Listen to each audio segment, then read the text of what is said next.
Hi everybody, it's Andrea Ankrum with Indivisible Northern Kentucky District 4, and welcome to another edition of Coffee Klatch Conversations with Candidates. This is where you get to meet your candidate and through a question and answer forum, find out what their stance is on issues that are facing us today. If you're watching live on our Facebook channel or our YouTube channel, you can send us questions and we'll get them to your candidate. Otherwise, we have questions already made up, but please feel free to send us your questions as we go through here.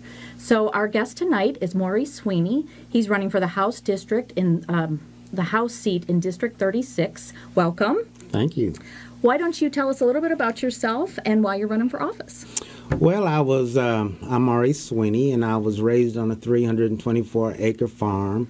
My father died in 1960, and my mother took it over and managed the farm, and we milked cows up until 1975.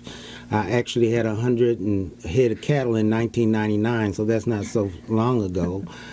We finally figured out that Jefferson County grew people better than it grew corn, so now we have homes there. But I am running because I believe that you should not vote for somebody who tells you what they're going to do. You ought to be voting for people who can tell you what they've done. And we spend way too much time letting people tell us what they're going to do. I want to know what you've done. And to that extent, I've served on over 35 boards and commissions throughout the state of Kentucky and in Jefferson County. I think that service ought to be a prerequisite to running for public office, because don't just all of a sudden say, I'm going to run for office, but were you part of the Boy Scouts? Did you serve in your community? What did you do until the time came that you were ready to run for office? So I think that as this interview goes, you'll be able to see how my service I can link my various boards and services to almost any issue that we raise. As far as running, I was asked to run by several people. It took me a while to decide whether I wanted to do it or not. But I've been telling people for some years we've got to go beyond conversation. And that means you've got to be willing to put your neck on the line. You've got to be able to articulate ideas, issues, and be willing to fight for change. And so I can't keep telling other people to go beyond conversation and I not do it myself. Great. That's a great philosophy. Okay, so we're going to start asking questions now. The first question is about one of the biggest issues that we've been dealing with this year, and it's the state employee pension issue. So we saw what happened at the last legislative session. There was a Senate Bill 1 that was voted down, and then they tried to put something through at the last minute. Do you agree with what the governor is proposing, these 401ks and all of the cuts that were proposed to the pension? And if not, what do you propose to fix this issue? No, I do not. Just basically look at the way it was done. Sometimes you can look at the way something is done and tell you that something's not quite right. My opponent, Jerry Miller, chaired that committee, and at the last minute, they not only didn't give people an opportunity to read the bill, but if you'll go to YouTube and pull up Jerry Miller, you will see how he went about doing our business and what we paid for, and I don't think we got what we paid for. Also, to that extent, we've got to look at revenue.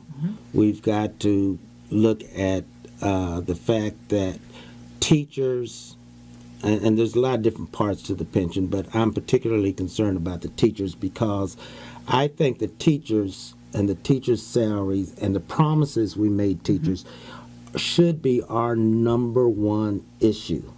Why do you say that? Well, what about economic development? What about housing? What about health care? If we take care of our teachers, then and our teachers are willing, if I'm willing to put our teachers first, and our teachers are willing to put our students first, then we're going to have a better educated workforce. We're going to have a better educated citizenship where people know how to take care of their health care better. They know how to deal with economic issues better. So we have to be willing to do that. I come from 5 generations of teachers. My great-grandmother was a teacher in Trigg County. With my grandmother was a teacher. My mother was a teacher, taught home economics in Christian County and Madison County. And then my father was a teacher and principal before he went to Meharry Medical School. Wow. He was a teacher and principal in Clinton, Kentucky. My sister retired from Anchorage School System, one of the better school systems in the state. And now I have a nephew who taught at Male and now teaches is a counselor at Seneca. So it is in your family. It's in my family. Right. So how do you, what would you propose for the pensions if it's not what was currently these 401ks? Do you think that that's a good idea or not? Well, I think that the 401k is always risky. I think that anytime you put people's money in a situation where individuals have a chance to make money off of that pension and off of that 401k, it's going to be a scramble for, well, who gets to govern that 401k? Who gets to see where those funds go? I think the stock market is a great place for investment. I've done well with my 401k. I think that there's probably a balance in there to some extent, but I think that teachers need to be able to make that choice. Workers need to be able to make that choice, not government make that choice. We don't, when we're in the private sector, we get to choose where we want to put our retirement dollars, and so they need to have that same opportunity. Okay, so there was a Senate Bill 241 that proposed a constitutional amendment that would allow casino gambling and that would require 100% of proceeds to go to funding retirement systems. Would you support casino gambling in Kentucky, and what are some other revenue increasing ideas that you would have? I would support casino gambling, but on a condition that we take the poorest county in western Kentucky and the poorest county in eastern Kentucky and put a casino in both of those places as well. I know they always talk about Louisville because of Churchill Downs. They're set up for it. They're ready for it. But I am always embarrassed when CNN comes in and they always go to that same county in Kentucky and talk about how poor these folks are and how poor their economics are. And I'm thinking 30 years later, no one has done anything to help those counties. They're still the poorest county. So why not put that casino in those 2 counties? Let those folks get some of that economic, those jobs. You know, we talk about coal country and so forth. Let that county and those surrounding counties, contiguous counties, benefit from the fact that they're able to get employment and open up other type of businesses that are going to be associated with that casino. So that would be my way of dealing with casino gambling. Obviously, hemp is a big issue. Kentucky was the #1 grower of hemp, I believe, during World War I. And so we know we've got the soil for it. My concern about hemp growing is who's growing the hemp. In other words, is it just going to be for business as usual, the rich folks get richer, or is the average farmer? Now, keep in mind, I was a farmer most of my life. And so I know what the little farmer has to go through to get their product to market. So I want to know how that's going to work out. I'm also sensitive to the fact of the chemicals that they put on. Now, you're not going to hear anybody else talk about the chemicals that they put to grow marijuana, but I know when we grew tobacco, and I know that anytime you put a chemical on a plant that makes it grow wide instead of tall, it stops growing tall and starts growing wide, and then you're going to smoke that and put that in your body, and the instructions on the chemical says, when you finish, bury your clothes. You know, don't burn your clothes, but bury them. Don't wash them, bury. So I can only imagine the type of chemicals that might be used in marijuana growth and hemp growth. But I do think that industrial hemp for clothing and for different items would be a way of getting new revenue. And I also think that medical marijuana would be something that makes a whole lot of sense. Recreational marijuana, I think is something we ought to put on the ballot and let the people of Kentucky make that decision. So you would support, if you were elected, you would try to put some legislation through that would legalize medical marijuana? Yes, absolutely. I think it's part of the answers to the opioid epidemic. What about growing marijuana for export to Colorado, California, some other states, even if it doesn't become legal here? Would you support that? Good question. I don't know. I think I'd have to look at the legislation, look at what we're trying to do. I want to know if we're growing it, are we growing hemp for medical purposes? Are we growing it for recreational purposes? What happens when you mix?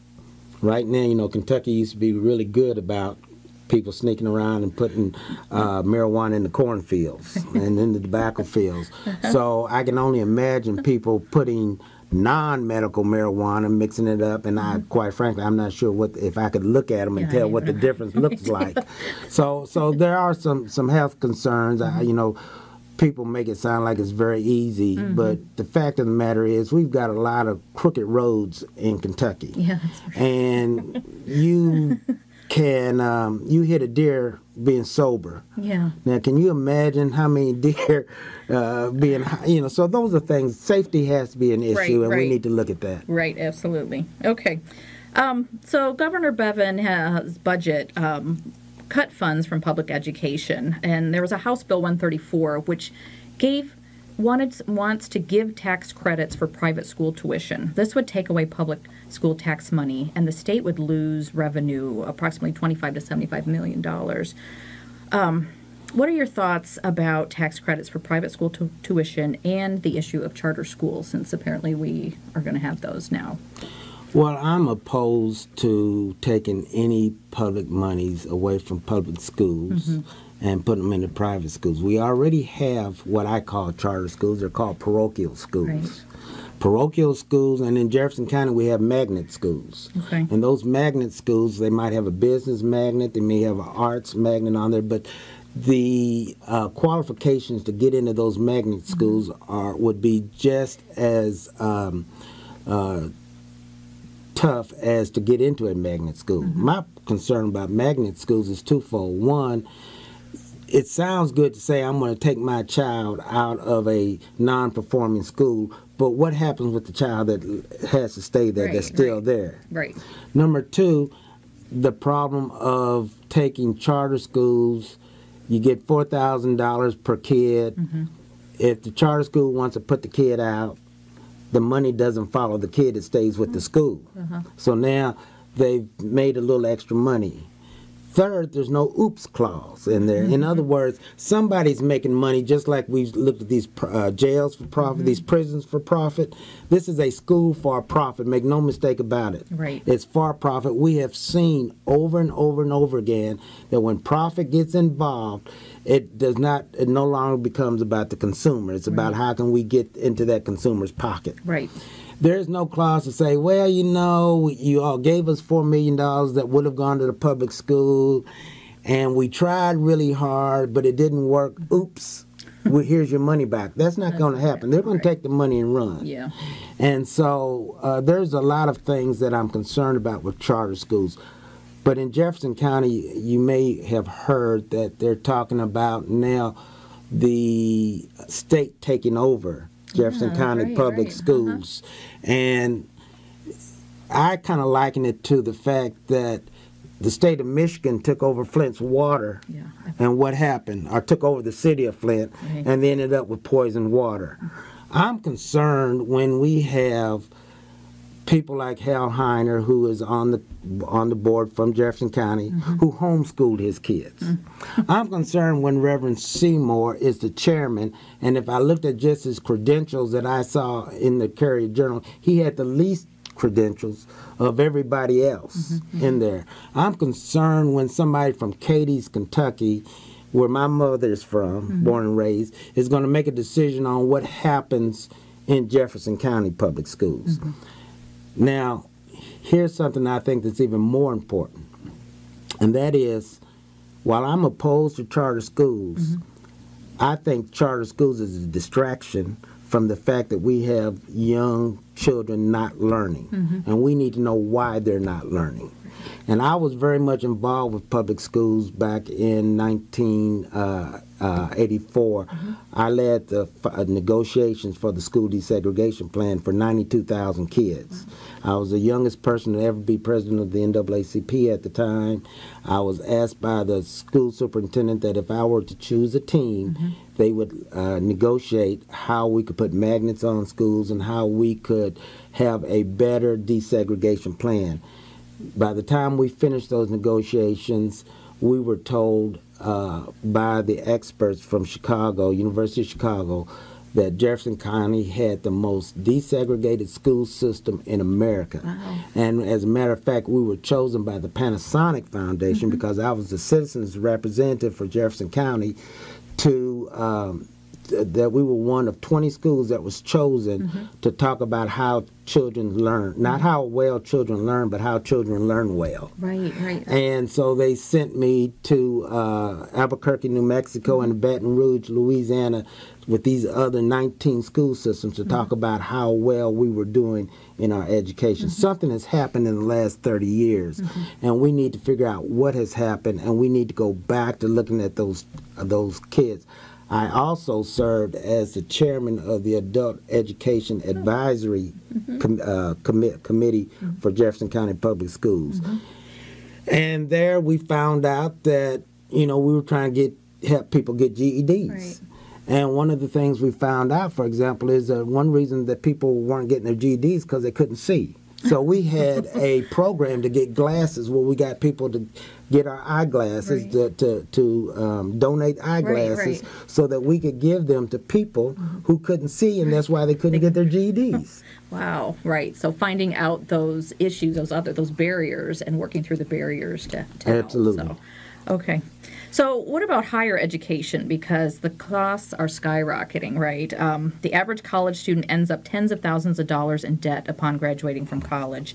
Do you have any solutions for this crisis, and how can the Kentucky government support our students in their pursuit of higher education? I've got two solutions to that. One being that, again, we have to do all we can for our teachers. Our teachers are the only people I know that are required to get a master's. Now, they're already paying for their undergrad. It's not paid for, but then you're going to tell them to get a master's and continue in education. We need to pick up that cost.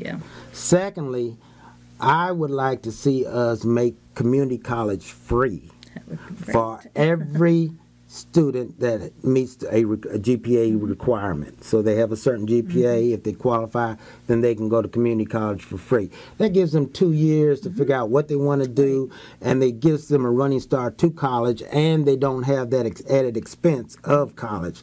Now, at the same time, I'm concerned about, we've got colleges that have $1 billion endowment.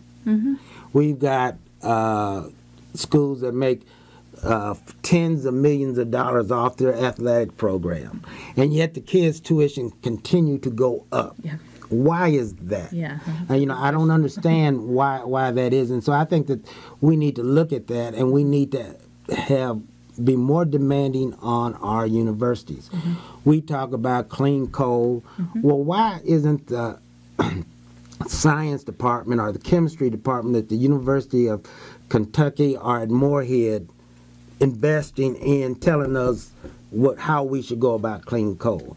Why is it that if there's a lack of economic development in the West End, why isn't the University of Louisville, who has supposedly an urban mission, why hasn't their School of Economics been able to tell us how we should go about doing things? So we have to go about and spend money to buy for consultants when we've got these universities that are getting all these tax dollars, and all I wanted to know was how does it work, that you can't tell us some ideas Right. that we have to go to these consultants. Right. And I don't mind helping the economy, but the economy needs to help us back. So you got all these dollars that from the public, let's get something back from the universities. Right. And then people will feel good about the investment that we put into those universities. Right. So when you talk about community college being free, how would we go about doing that? Do you have ideas on paying for that? Because that's one of the big questions is how would the taxpayers fund that? If Amazon or any company says we want to move to Kentucky, they can tell you prior to that we have no money. We have no money for nothing. But you let a business say they're going to come to Kentucky and watch them find the money to give them the tax incentives that they need to move here. What we have to do as a public, we need to understand something.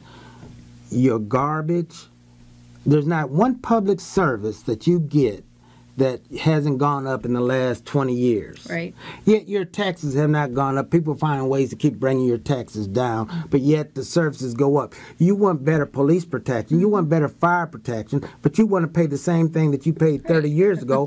But if you're in business, you're continuously trying to find ways to up the price and so that you can have greater revenue. Right.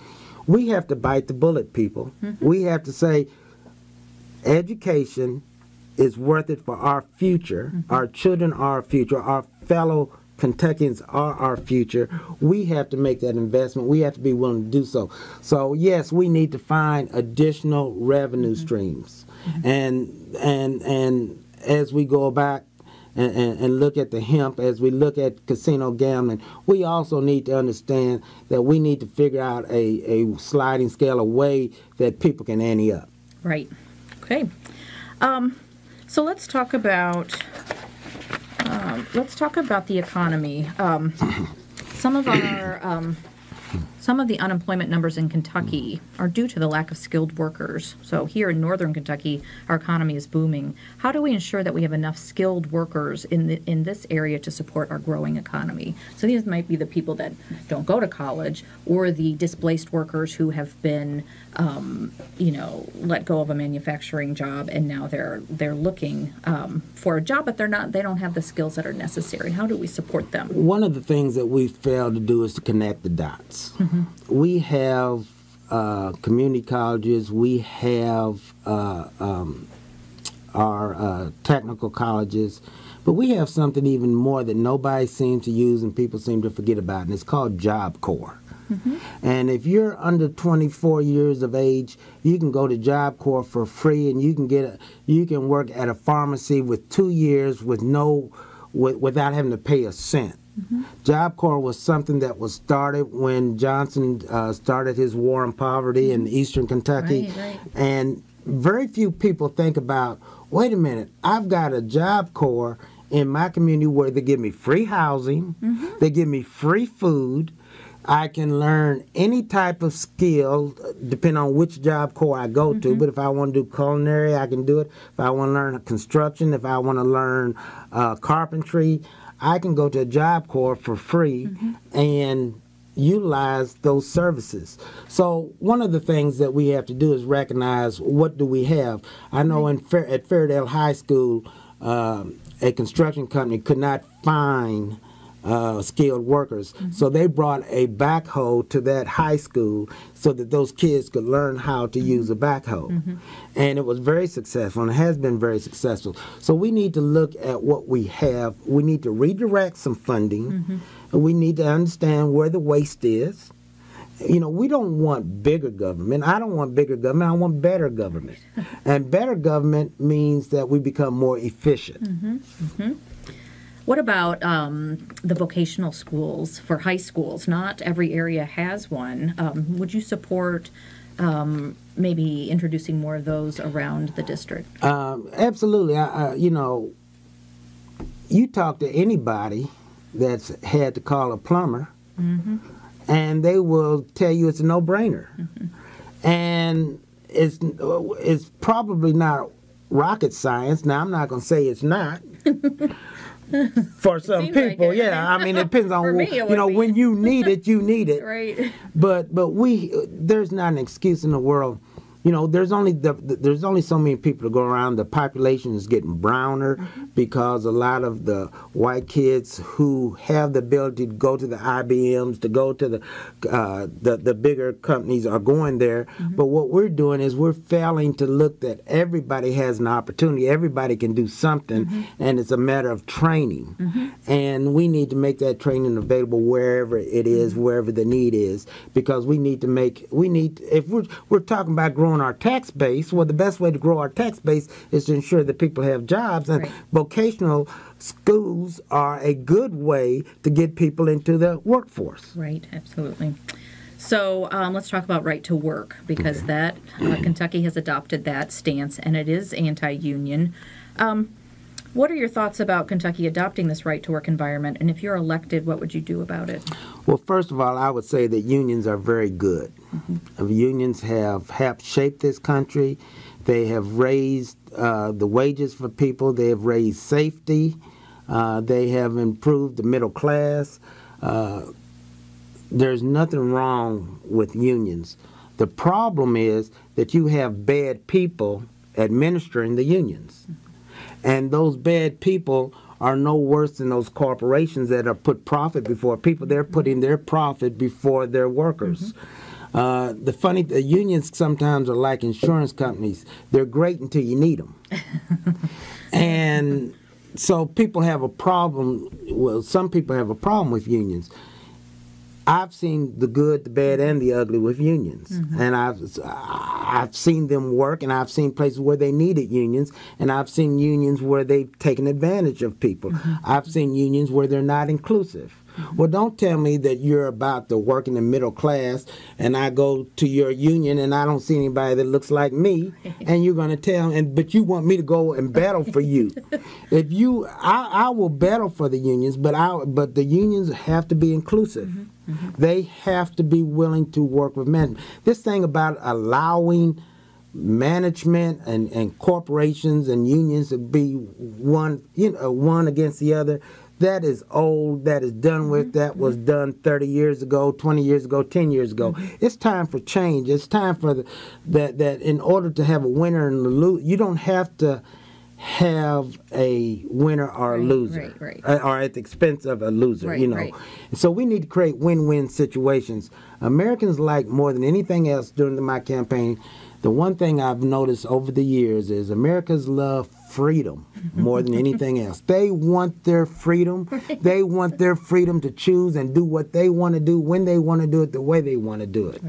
So if somebody doesn't want to join the union, maybe that's okay, but they shouldn't get any of the benefits of that union. So when you have a grievance, you deal with it on your own. If you don't want to pay those dues, then, the union has failed to communicate to you why it's necessary.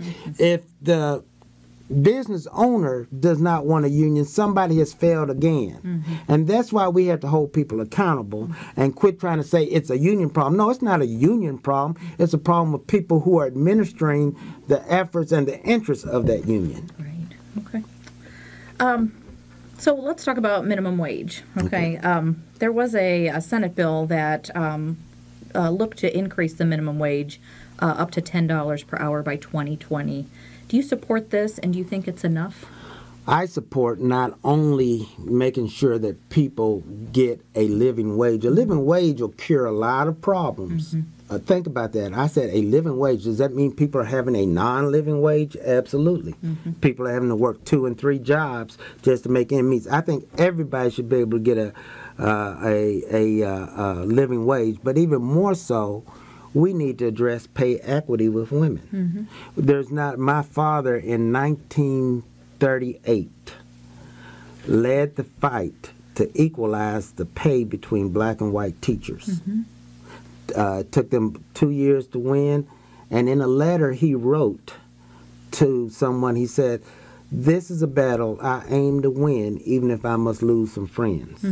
That's the same type of vigor I'm going to take to Frankfurt. That we're going to do the right things for the right reasons. I'm never going to put profit over people, and I'm never going to sign a bill I haven't read. And, you know, the first law that ought to be out there is give people 48 hours to read a bill. The way in which Jerry Miller rammed that pension plan down the throats of both people in his party and the Democratic Party was criminal. And if you're not going to give me a time to read something that's going to impact all of Kentucky families, all of us, because we all know somebody that's involved in that pension, then what are you hiding? And you knew at 45 days before the legislature started that this was an issue. And you're going to wait to the last day?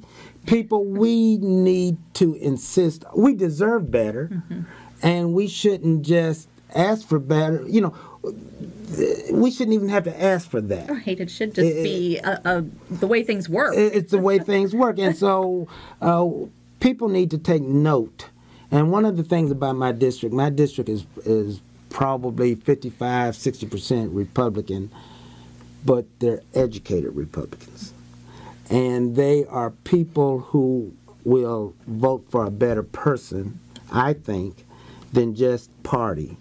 And that's, again, is why what I'm running on. I'm running on a record of service, not just ideas. You know, the idea is who can beat Jerry Miller in the fall, who can, you know, you're talking about a guy who's embraced by an insensitive governor, who embraces an insensitive governor, who embraces an insensitive president. And so me and my opponent, there's only going to be variations of us coming to the same conclusion, how we come to the same conclusions. So the real question for the primary is who can beat the incumbent. And I believe I'm that person because I think that I know how to sell myself, sell my ideas, and try to make it work for everybody. Okay, so I'm going to go back to minimum wage. Do you think that $10 is enough, or would you push for more? And how would you deal with smaller businesses that might think that's a hardship? Well, in this economy, everybody's competing, and I think that most places are probably paying above the minimum wage. I have not looked at the research lately. I would not be opposed to a $10 minimum wage. I think that businesses are going to do what businesses do, and that is, if need be, they're going to pass that cost on to their customers, unfortunately. But I think that it is more important for their employee to be able to have a living wage than it is than anything else, because they're not going to stay in business. They're not going to be able to keep people. You invest time and money into your employees and into your people. I used to run a business, and I know that we had to pay top dollars because we had to be competitive. We had to pay insurance because we had to be competitive. In my business, we had to pay you weekly to be competitive. And it is very difficult to make payroll every week when you're going to get paid in 30 to 60 days. So, and all small businesses don't have the luxury of being financed by the bank or whoever. I mean, financing is very difficult. That line of credit was very difficult, particularly when we look back on 07, 08, and during that period of the recession. Fortunately, we were able to work it out, and we were able to last. But it's very important that, you know, our business is only as good as our people, and we knew that early on. Right. Okay, so we're going to kind of shift gears, and we're going to talk about the opioid crisis, because that's a huge problem that Kentucky is facing right now, and there's multiple factors involved. Big pharma, physicians overprescribing, the need for alternative pain medication. What are your thoughts and ideas for combating this epidemic in Kentucky? Well, certainly medical marijuana is a answer, but I think the answer is that we never see anybody go to jail that does white-collar crime. And that if the pharmaceutical companies are over selling drugs, if doctors are over-medicating people, I think that if we put some people in jail, we'll get their attention. And I've not heard anybody make it just that simple. I haven't heard anybody else, so that's refreshing to hear that, because that's a lot of the problem there. That's it. Okay. There was a House Bill 372. It was an anti-marriage equality bill, which would allow social service and housing discrimination against same-sex married couples. If you are elected, what would you do to ensure that Kentucky does not discriminate against anyone, regardless of race, religion, or sexual orientation? Well, I would support a bill that does just that. My first 7 years out of college, I worked for the Kentucky Commission on Human Rights. And what I would do, their budget has been cut continuously. It's one of those items that a lot of people don't think is needed. So, we got to cut budget. Well, cut it out of the Kentucky Commission on Human Rights. They don't need it. Well, it used to be that the Kentucky Commission on Human Rights gave reports as related to the progress of education in Jefferson County schools, for example. They can't do that anymore. We can expand their role to make sure that same-sex issues are dealt with in a professional manner, just like we deal with any other issue regarding age or gender or race. So that would be one thing I do is empower the Kentucky Commission on Human Rights again. They've lost staff. But they played a big role in the history of civil rights in this state. In addition to that, we have to be willing. For example, bathrooms, unisex. Right. How easy is that? And yet they make it sound like, it's the end of the world. It's the end of the world. You in this day and time, you lock the stall and do what you do. Yeah. Okay, so many bills have been presented in the legislature recently that would limit women's reproductive health rights. We feel like that we're under attack a lot of times. What's your stance on a woman's right to choose what is best for her reproductive health? Here in northern Kentucky, in this area, we have a conglomerate called St. Elizabeth. I don't know if it's in your district, but they basically have taken over the healthcare system, and they won't perform some procedures such as tubal ligation due to a Catholic belief. And so, how do we protect our women's reproductive health rights here in our district? I hope this isn't too long of an answer, but first of all, women need to stop allowing men to tell them what to do with their bodies. I would have, if I could, I would put it on the ballot where only women could vote on it. I like that. And let's deal with this once and for all and be done with it and let women decide. There's not a man in the world. Remember I talked about how much we love our freedom? Yeah. Okay. Well, there's not a man out here that's going to let a bunch of women tell them what to do with their body if they didn't have to. And yet women allow men to do that. Now, let me say I believe in the separation of church and state.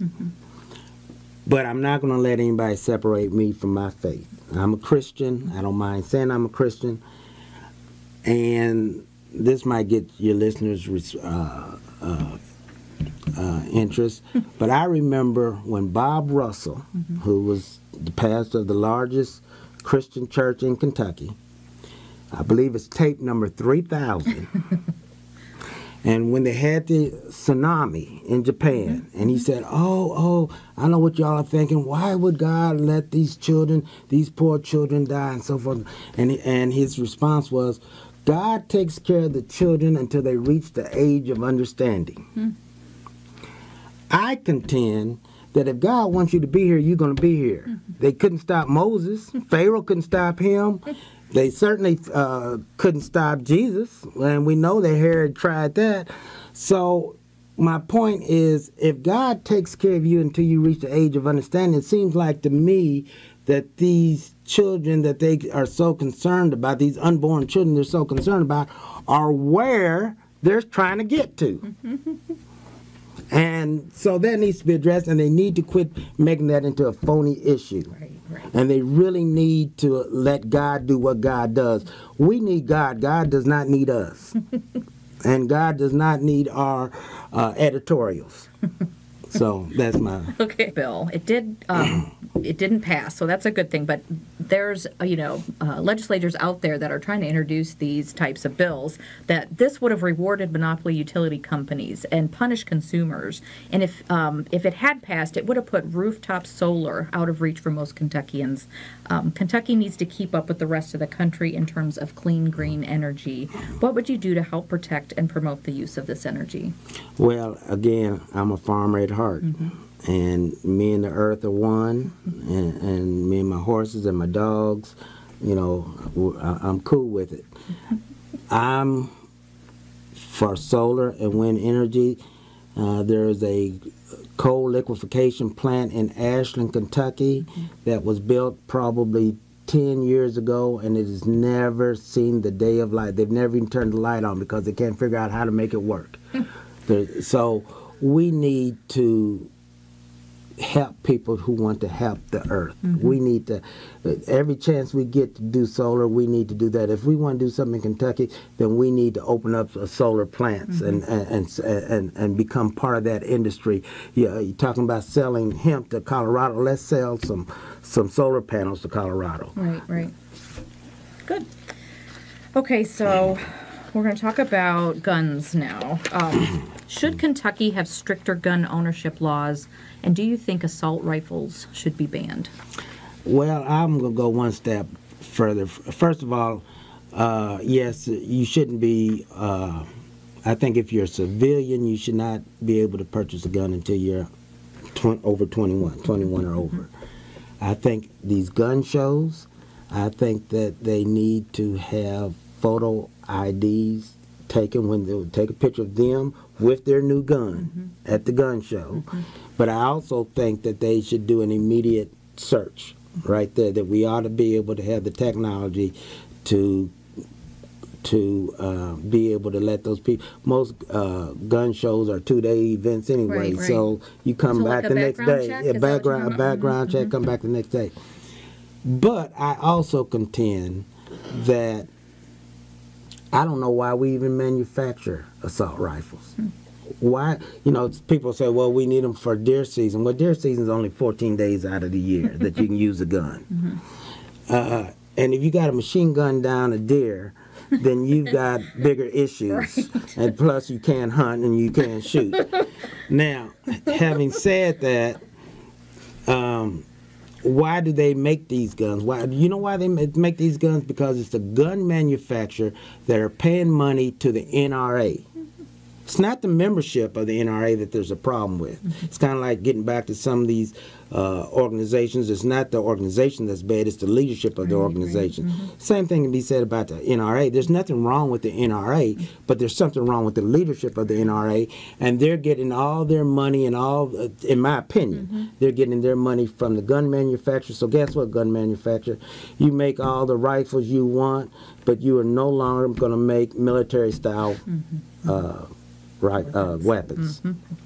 What are your thoughts on arming teachers in public schools? This has been a push recently. Some people have brought this up, trying to make schools safer is what their viewpoint is. Do you think that's a good idea? Or it's probably one of the dumbest things that I've ever heard in my life, and I would love to debate my Republican opponent or anyone who thinks, there are so many people out here who are professional, who have mental issues. I didn't say crazy because I'm trying to be politically correct. Who have mental issues out here, and teachers are not exempt.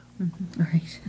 Now, there's some teachers out there that make you scratch your head, and so I think that I'm not putting a gun in. To expect a teacher to have to turn around and shoot a child that they just got out of PE with, or just got out of English class, now I got to gun you down. Right. Think about that. And where do these ideas come from? Oh, I know where they come from. Never mind. Yeah. Okay. What are your thoughts on criminal justice reform? Well, I think it's an issue. I think there's a lot of different types of reform that needs to come into play. I certainly think that if we, for example, decriminalize marijuana, then those people ought to be let out immediately and be released. I see no reason why nonviolent criminals cannot regain their voting rights without having to go through the governor. I think that's just silly.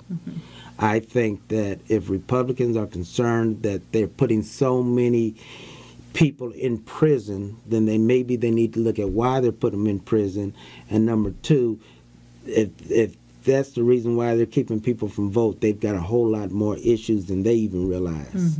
And it will come back on them. So what do you think about, and we kind of talked about this earlier, the prisons for profits? Oh, I think the prison for profits are as bad as charter schools for profit.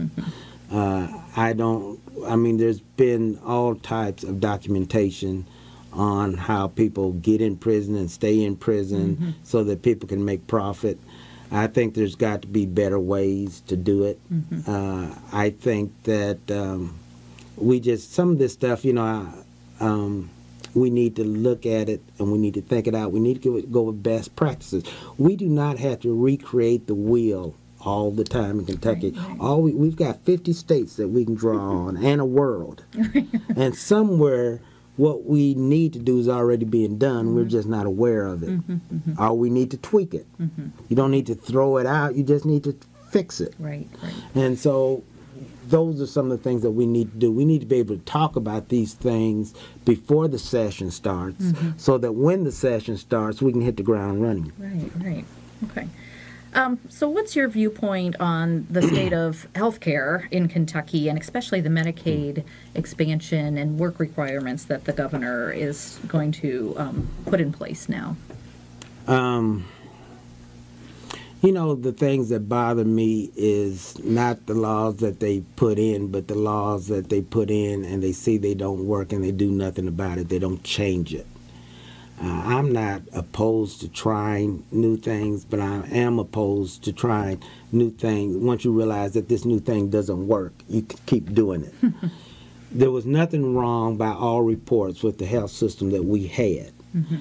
If there were some issues, it didn't sound like there were any things that couldn't be fixed. So you take it. If there's a hole in it, you sew up that hole, but you don't throw out the baby with the bathwater, which it seems like what they've done. Again, you go to the the hospital is the only place I know, especially the emergency room, where you can go in and you don't know what it's going to cost you. Now, it's going to be a lot. It's going to be a lot. For example, the colleges get to tell you what you're going to pay for medical school. The doctor tells you what you're going to pay.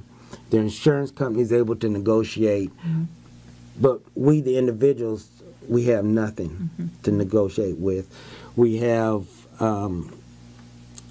we've got to be able to. I think every American is entitled to health care. I think that is something that should be basic, a basic concern. Because if we give people a living wage, they can live better, that'll cure a lot of things. And then I've also got health care. If I can do those two things, whether we address it as a state or address it as a nation, then we will all be able to wake up and tell our children that we did our little bit to make this world a little better place than it was when we found it. Absolutely. What would you do if you were elected in terms of tax reform? So we've got some ideas that were brought up during this last legislative session that would basically shift the tax burden to the lower middle class and lower population. What are your thoughts for tax reform? Well, again, part of the problem is we, the public, we don't have all the information in front of us. We just got what the newspaper knows. We don't have all the information. But one thing that I would look at, or I do like the idea, is to have companies, businesses, do what I call or what's been called a value-added tax, where if they are going to get a value, if they're going to take my tax dollars, put a new road so that they can ship out their products more, then they need to do a value-added tax to them. Now, I'll do it a little bit differently and say, tell you what, Mr. Businessman, since you're paying the tax, you tell me, do you want that, which coffers you want your tax dollars going into? Do you want to go into education? Or do you want it to go into the road fund? You know, where, you know, so now it's a win-win situation. The company needs infrastructure of some type to help their business, or they're getting tax incentives. And in return, we're getting a value-added tax and letting them say where they think they can get the most bang for those tax dollars. But certainly, as it relates to individual taxes and taxes on the poor, some of those service taxes like getting your car serviced. Now they're going to tax that. Right. That makes no sense at all if I'm trying to get to work. And again, I'm barely making minimum wage, and then I've got to pay a tax on top of trying to get my vehicle together so I can be a productive citizen. It makes no sense. Right. So, final question. How would you support, since you were a farmer, how would you support farmers in Kentucky here? What would you do to help them? Ooh, another good question. First of all, I try to get people to slow down when they see a tractor and wagon on the highway. You know, I think that we've got to be able to, you know, farming is a very tough business. Either if you can afford the land, you can't afford the equipment. If you can afford the equipment, you can't afford the land. There are ways in which we need to bring the community to the farms. One of the reasons that we seem to have this antagonism between Louisville and the rest of the state is because the rest of the state doesn't understand the connectedness of rural versus urban. So the farmers are reaping the benefits of people who need their products in the urban areas, but yet they're the first to talk about the city or the urban or whatever. One of the things that I've been able to do is, as soon as people find out that I'm not only an ex-farmer, but I was a dairy farmer, so that means I milk twice a day, every day. I'm able to talk to people and talk to legislators out in the state, and they'll listen to me because we got something in common. You know, we can talk about that cow. On the other hand, you know, again, we make people think that in order to have a winner, you've got to have a loser. And so I think that helping farmers find new products, helping farmers find people who are willing to come and work on the farm, because it's hard finding help on the farm. And I remember when we used to do tobacco, and this was before you had such an influx of Hispanics here, people would come from the mountains to Jefferson County to help us house tobacco. And I thought, wow, somebody's coming all the way from the mountains to help us house tobacco, which told us, one, about the job situation from where they were coming from. But it is hard work. And so I think that we need to come up with some programs, some exchange programs where we can get some people we can put some people up during the summertime, maybe when the universities aren't full, and help some of these farmers with the labor issues. And now suddenly you have an appreciation for everybody, and we close that gap between urban and rural. Great. That's a great idea. Okay. So that's it for our questions. I'm going to give Maurice just a couple minutes here to go ahead and talk to the audience again and say why they should vote for you. Well, again, I'm about service. I was, in 1985, they told me I was the youngest person to ever go through Leadership Louisville. In 1980, I was named Louisville JC's Man of the Year. At that time, Louisville JC's was the largest JC's in the nation. Whether it's, I've been on Wednesday's Child, I've been with the Chamber of Commerce. Please go to my website at Sweeney FOR, forkentucky.com, and you'll see where I've been, what I'm about. I like consistency. You'll find that I've been consistent over the years.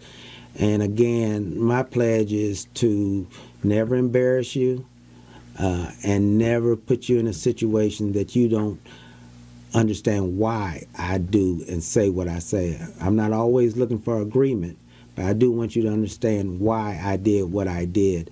And presently, Jerry Miller, he has supported a bill to, if 3 or more people are together, it's a gang. He's supported, he's not supported our teachers. House Bill 71 made it where the eight homeowners associations have to put up a $100,000 bond if they have issues with the developer. We don't have the infrastructure that we need in our district, and we don't have the schools to support the population.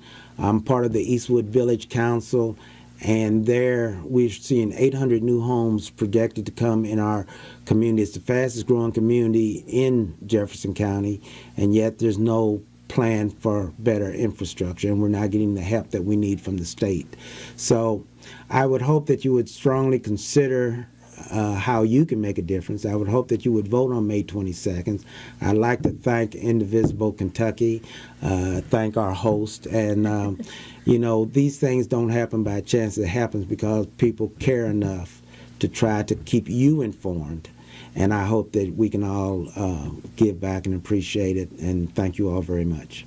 Thanks so much, Maurice. And for everybody out there, you can watch this again on our Facebook page or our YouTube channel as well, and join us for another episode. We do these Sundays at 5 and 7. Thanks, everybody.